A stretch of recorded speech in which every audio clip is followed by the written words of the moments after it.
Welcome to lakes नेति लीगर। आज हम जिस केस के बारे में बात करेंगे वो केस हिंदू लॉ से रिलेटेड है, जो कि मेंटल क्रुएल्टी पे बेस्ड है। उस केस का नाम है विजय कुमार रामचंद्र भाटी वर्सेस नीला विजय कुमार भाटी AIR 2003 SC यानी कि सुप्रीम कोर्ट।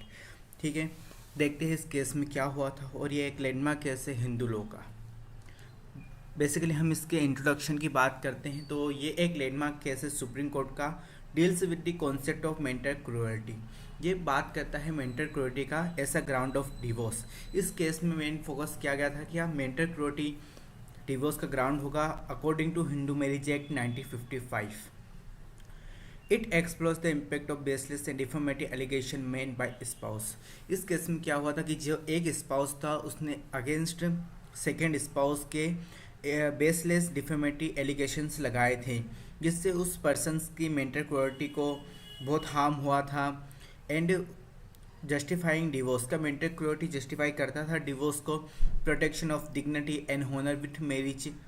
इन सब चीज़ों में बात करेंगे कि क्या होता है इस केस में, क्यों ही ये एक लैंडमार्क केस है, क्या मेंटल क्रुएल्टी ग्राउंड होगा डिवोर्स के। हम इस केस के बारे में बात करते हैं, इसके फैक्ट जानते हैं। और आगे भी मैंने इससे भी 3 से 4 वीडियो और मैंने बना चुका हूँ, sources of Hindu law, schools of Hindu law. अगर आपने वो नहीं देखे तो आप जाके देखिए और चैनल को सब्सक्राइब जरूर करें। हम आगे बढ़ते हैं, मटेरियल फैक्ट की बात करते हैं। तो जो कपल था उसकी मैरिज हुई थी 1973 में और उनके 2 डॉटर्स भी थी। रिलेशनशिप की अगर बात करें तो वाइफ ने फाइल किया था डिवोर्स के लिए, किस ग्राउंड के बेसिस पे, मेंटल क्रुएल्टी के बेसिस पे।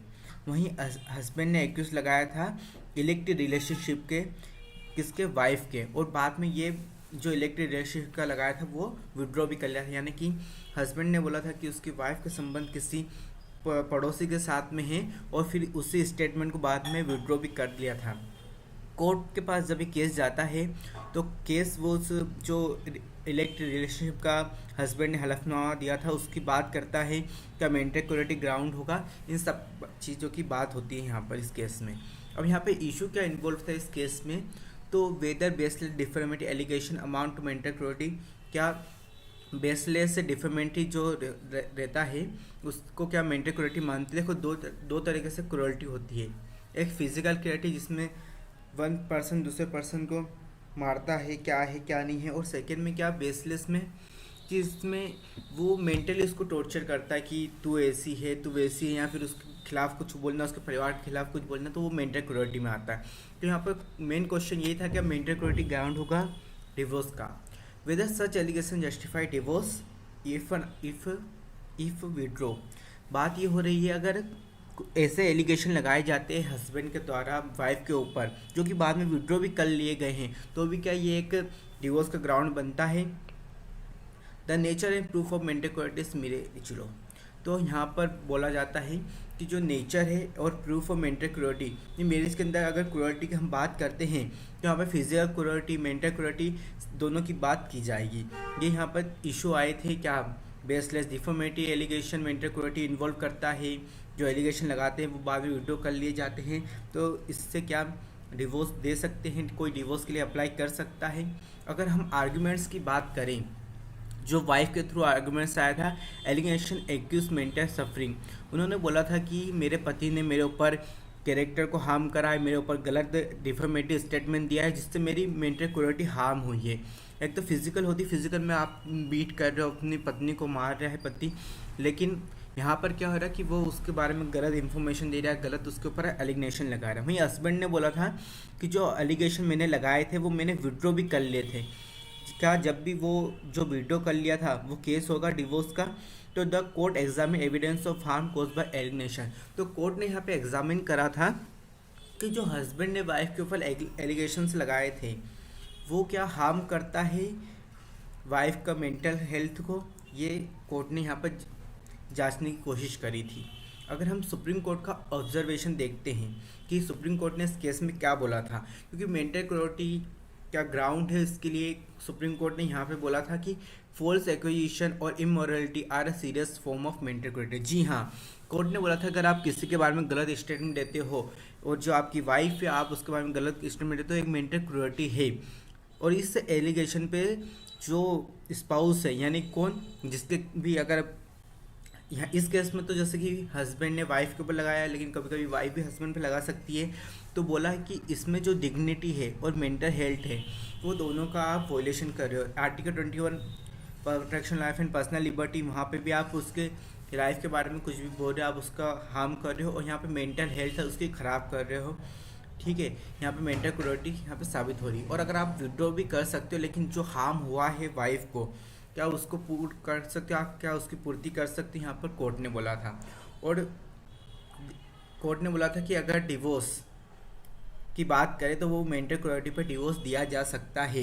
ये एससी सुप्रीम कोर्ट की बिल्डिंग है, यहाँ पर बोला गया है डिवोर्स और मेंटल क्रूरटी दिया जा सकता है। अगर वीडियो अच्छी लगे तो आप चैनल को सब्सक्राइब भी करना, और भी मैंने sources of Hindu law and schools of Hindu law के ऊपर वीडियो बनाई, वो भी देखना। ठीक है, बैकटू पॉइंट आते हैं कि डिवोर्स एक ग्राउंड होता है, सॉरी, अगर डिवोर्स की बात करें तो डिवोर्स में मेंटल क्रूरटी एक ग्राउंड होती है। ठीक है, अगर हम यहाँ पर लॉ डिस्कस जो हुआ था उसकी बात करें तो यहाँ पे section 1A of Hindu marriage act का हुआ था, जो कि मेंटल क्रूरटी पे बात करता है। मेंटल क्रूरटी का मतलब क्या होता है, किसी कैरेक्टर के बारे में कुछ बोलना, कि या फिर उसको मेंटल टॉर्चर करना, या उसके बारे में बोलना, या फिर उसको उत्पीड़ित करना कि तेरा परिवार ऐसा, तेरा ये ऐसा वैसा, कुछ भी उसके बारे में बोलता। और इसमें बोला था कि court expanded cruelty beyond physical harm to emotional sufferings. Court ने बोला था कि अगर कोई फिजिकल एक्टिविटी होती है वो इतना ज़्यादा हर्ट नहीं करती जितनी इमोशनल होती है। फिजिकल में क्या मार दिया, 2-3 बार मारते, लेकिन इमोशनल में ऐसे कि वो मन ही मन उसको फ्रस्ट्रेट करती रहेगी और उसको बहुत हार्म करेगी। सो इसका कंक्लूजन ये निकलता है कि सुप्रीम कोर्ट ने बोला था इस केस में कि जो मेंटल क्रूरटी है वो एक डिफॉर्मेटरी स्टेटमेंट, एलिगनेशन या फिर किसी के थ्रू भी होती है होनर इन मेमोरिटल लॉ, यानी कि विवाह के संबंध में, तो मेंटल क्रूरटी पर डिवोर्स मिलेगा।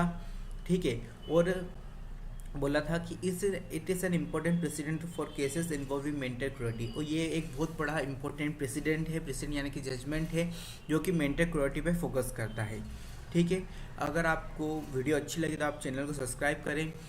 अगर आपको और भी वीडियो चाहिए तो आप कमेंट में ज़रूर बताएं। अगर हम शॉर्ट में देखें तो जो विजय कुमार है, उनकी वाइफ नीला है, यहाँ पर विजय कुमार के ऊपर एलिगेशन लगाया जाता है उनकी वाइफ के थ्रू कि उनके साथ में उनके ऊपर मेंटल क्रूरटी की जा रही है, डिफॉर्मेटरी स्टेटमेंट दिया जा रहा है कि उनका रिलेशनशिप है, किसी इलेक्ट्रिक रिलेशनशिप की बात की जा रही है। फिर यहाँ पे सारे इशू को इन्वॉल्व किया जाता है कि आप मेंटल क्रूरटी ग्राउंड है डिवोर्स का। यहाँ पर एक आर्गूमेंट्स होते हैं जिसमें हस्बैंड बोलते हैं कि मैंने जो स्टेटमेंट दिया था वो मैंने वापस विड्रॉ कर लिया है, लेकिन फिर सुप्रीम कोर्ट बोलता है कि अगर आप विड्रॉ कर लेते हो लेकिन आपने जो मेंटल क्रूरटी दी है जिसके थ्रू आपकी वाइफ सफ़र कर रही है, उसके लिए ये जो ग्राउंड एक बनता है मेंटल क्रूरटी डिवोर्स का ग्राउंड है।